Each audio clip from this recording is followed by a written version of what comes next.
यहाँ ऐसा कुछ हुआ है जो ना कभी देखा गया ना कभी सोचा गया। ब्रिटिश हुकूमत को उसकी जड़ों से ही हिला दिया।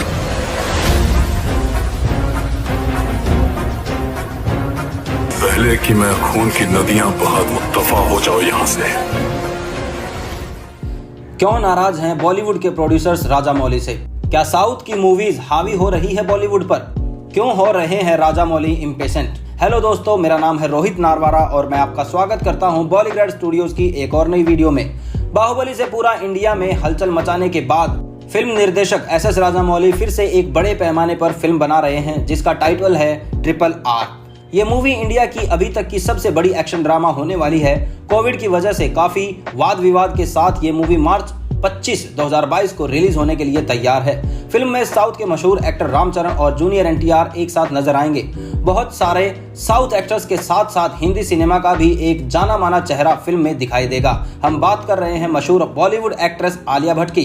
वो इस फिल्म में सीता का रोल निभाएंगी। अगर एक्ट्रेस की माने तो वो इस फिल्म में अपने रोल के लिए काफी एक्साइटेड हैं। RRR बेशक ही इंडिया में सबसे ज्यादा कमाई करने वाली फिल्म बताई जा रही है, इसीलिए visual effects and action larger than life होंगे और उसकी एक झलक हमें ट्रेलर में पहले से ही दिख चुकी है।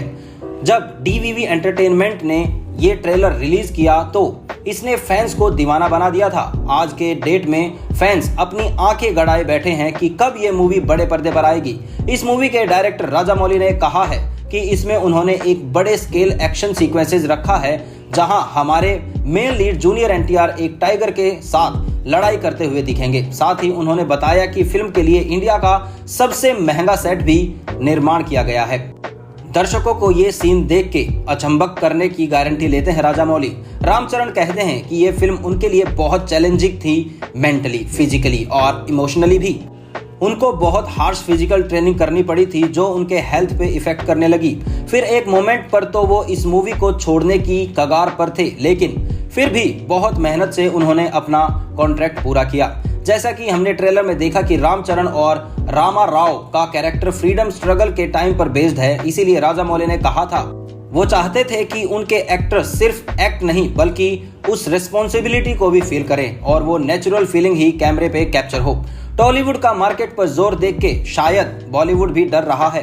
कार्तिक आर्यन की फिल्म भूल भुलैया की रिलीज डेट को शिफ्ट करा गया क्योंकि वो जानते थे कि वो मूवी RRR के साथ अगर टक्कर लेंगे तो हार जाएंगे। शायद ऐसा भी हो कि कार्तिक की मूवी कोई कमाल करे भी ना। इसी डर के चलते उन्होंने अपनी फिल्म की रिलीज डेट शिफ्ट कर दी।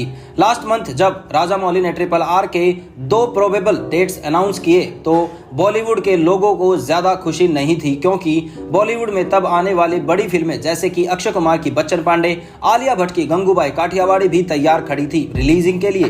प्रोड्यूसर्स नाराज थे कि राजामौली ने किसी से भी बात किए बिना ये डेट्स अनाउंस कर दी। कुछ ने कहा कि उन्हें बाकी के फिल्म मेकर्स के साथ सलाह मशवरा लेना चाहिए था किसी भी नतीजे पर पहुंचने से पहले। वो कहते हैं कि सिर्फ उनकी ही मूवी नहीं जिसका इंतजार ऑडियंस कर रही है।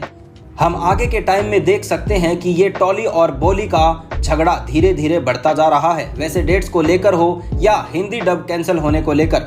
जैसे कि हम जानते हैं कि आचार्य की साउथ की एक और बड़ी फिल्म मानी जा रही है, उसका हिंदी डब कैंसिल कर दिया गया और अब RRR का ट्रेलर अब हिंदी डब फैंस को ज्यादा पसंद नहीं आया। फैंस कहते हैं कि अगर मूवी में डबिंग क्वालिटी चेंज नहीं की गई तो शायद लोगों को ये उतना पसंद ना आए।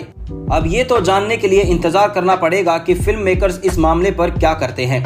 एक थिएटर ऑनर कहते हैं कि सबको एक साथ बैठ के डेट्स अच्छे से डिसाइड करनी चाहिए, ना ही अपने मन की।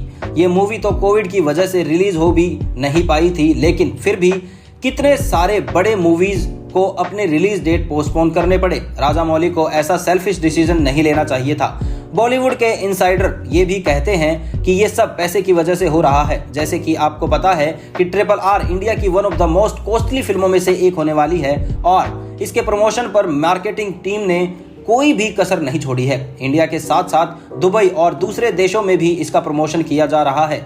जाहिर सी बात है कि प्रोड्यूसर्स को इस मूवी से अच्छे रिटर्न की कामना है और राजामौली को भी, और इसी वजह से वो दूसरों को डेट्स को नजरअंदाज कर रहे हैं बस अपनी मूवी के लिए जो सही और ल्यूक्रेटिव लग रहा है वो कर रहे हैं और इस वजह से लगता है हिंदी और तेलुगु प्रोड्यूसर्स के बीच तनाव बढ़ रहा है।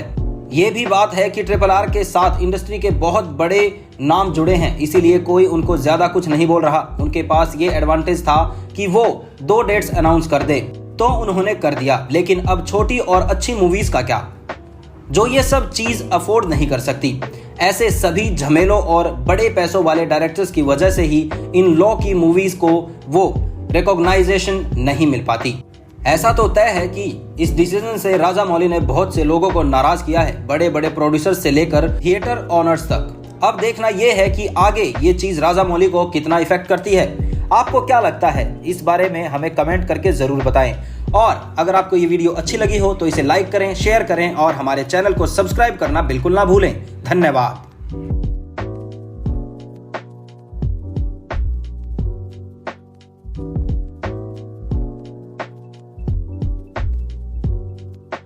you